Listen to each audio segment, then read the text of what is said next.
Man, I do find Jack Dorsey to be a very interesting character. We're talking about the previous CEO of Twitter. I'm not saying that I'm a big fan, or that I like him, or that if he tells me to do something, I would do it. But I think it's accurate when I say that he is a very interesting figure. It is my belief that he was very unsatisfied with the way his platform turned out. I don't know whether or not he could have done something to prevent it. I mean, sure, he is the CEO, but at the same time, I don't think power in a company lies with the CEO. I think it lies with the HR lady. The person doing the hiring, the person doing the firings and the promotions, as well as the people that set company culture. I think they're a lot more powerful in empire building than any CEO is. And with Jack Dorsey, he lost control of Twitter. I definitely think that. And it's probably why he stepped down as CEO. It's my personal opinion. But you know, when you become a cog in a machine, you can't complain about the stench of oil. And initially, Jack Dorsey was advocating for free speech and that Twitter would be a platform where you can use to fight against the power. But if you look at how people at Twitter donate, it's probably the second company besides Netflix that supports the establishment. So clearly they're not for free speech. I mean, the panic and the hilarity that ensued when Elon Musk said that he's going to buy Twitter, you had all of these people absolutely livid, not because they thought that their ideology is going to be suppressed if Elon Musk acquisitions Twitter, but it's because they thought that they're not going to be able to suppress other people if they lose control. And the reason that I think that Jack Dorsey didn't like this is that at least in the later stages, he tried appealing to more moderates and right-wingers. I mean, he went on Tim Pool. He did reach other right-wing commentators, even though he didn't have to. And obviously, he didn't earn anything from doing it. And now I see him posting about ending the CCP, which is a very interesting post. He shows how life in Beijing is about relentless COVID testing and health apparatus that dictates where people go. Green code is needed to enter public areas. Red means quarantine and isolation. Authorities track people movement through these apps. Concern is that the surveillance will stay long after COVID is gone.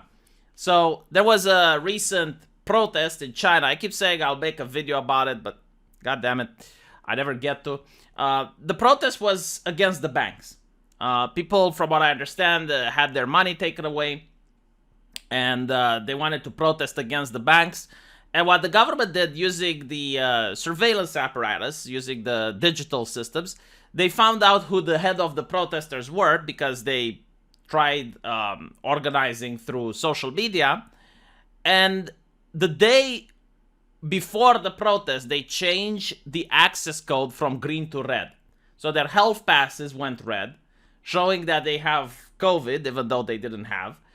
And they couldn't get on any sort of transportation, because now they were supposed to be under quarantine. So even though they had money on their credit card in order to make a purchase of a plane ticket or a train ticket or a bus, they weren't allowed to because their health pass was red. So this is how the government actually control people. You know, the difference between conspiracy theory and reality in the time we're living in is give or take 6 months until a conspiracy theory becomes the headline of an article. Now, of course, this is very tyrannical. It's not democratic. China doesn't even pretend to be a democracy. And I understand why Jack Dorsey doesn't really like it. But what I find interesting is that this is exactly what many politicians in Germany, Austria, the United States, Democrats, they wanted this system. Like, they literally wanted this system. Like, had there been no pushback, had everyone, agreed with this, this would have been a system that would have been in place. And I don't see, people going like, oh, well, we're becoming like China. No, they loved it. I mean, this is a system which guarantees safety, right? Public health, very important. And it doesn't allow for freedom. But this is the interesting part, is that you need to make a choice. What do you want? Do you want freedom or safety? Now, Milton Friedman, my favorite person, I know the World Economic Forum treats him like Satan, but Milton Friedman said something very interesting. Nations that talk about safety and put safety as the primordial interest in society do not get safety. I mean, the most safe place on earth is supposed to be a prison, if you think about it. There's video cameras everywhere, there's guards to protect you. Yet many people don't want to end up in prison. It's not just because of the time served there, but it's also due to the danger being in a prison, which, again, should guarantee maximum safety, right? So, nations that focus on safety do not get safety. Nations that focus on liberty, however, are the nations which de facto provide the most amount of safety compared to any other system that we have. You're still not going to be 100% safe, right? And at the end of the day, I don't even think life would be enjoyable if everyone had 100% safety. But it is a lot more safe in nations that value liberty, which is why you have people from all around the world going to nations that have more liberty. So I genuinely think that liberty is very important. It's also due to the fact that I should be able to guarantee my own safety. I think that my personal interests are best followed by myself and not by some person that's a bureaucrat working at the government who doesn't even know who I am. Like, that person making decisions, first of all, I'm skeptical because I think every person is self-interest. So the bureaucrat is going to make the decisions that serve him first and foremost, that guarantee that he is going to maintain his job, that he's going to maintain his position of power. So you have to take that into account.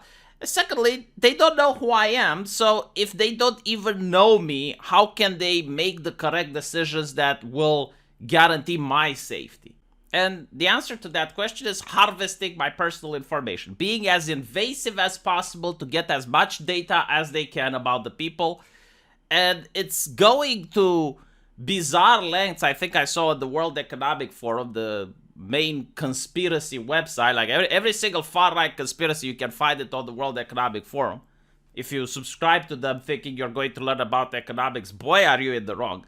And there was a person there, an expert, of course, suggesting that the government could measure the protein in people's urine to know more about meat consumption, right, in order to fight against climate change. And I'm thinking, okay, so if the government is literally concerned about your piss at this point, what else do they not think they have a mandate to be concerned about? Like what activity that you do should be done without the concern of the government? And the answer is, at this point, with this ideology, not much. And it's an ideology that existed in the past. It's the ideology that nothing against the state, nothing outside the state, everything within the state. I mean, I heard that before. Didn't work well in the past. So this is the ideology of safety. This is the thing which Jack Dorsey doesn't like seeing at the CCP, but it's also the thing which I see more and more Western politicians trying to adopt. And it's not the politicians to be blamed, by the way, because the politicians, they have a voting base. And there are people who legitimately think that this is good. Especially if you talk with people from Germany, from Austria, you'll find many of them that love this system. It's like, yes, the government should guarantee my safety. Like, if something bad happens, the government will help me. And, well, if you want that, you might get that. But the problem is, once you get it, it's going to be very difficult to get rid of it. Let me know what you guys think. And as usual, I will see you in the comment section. Take care.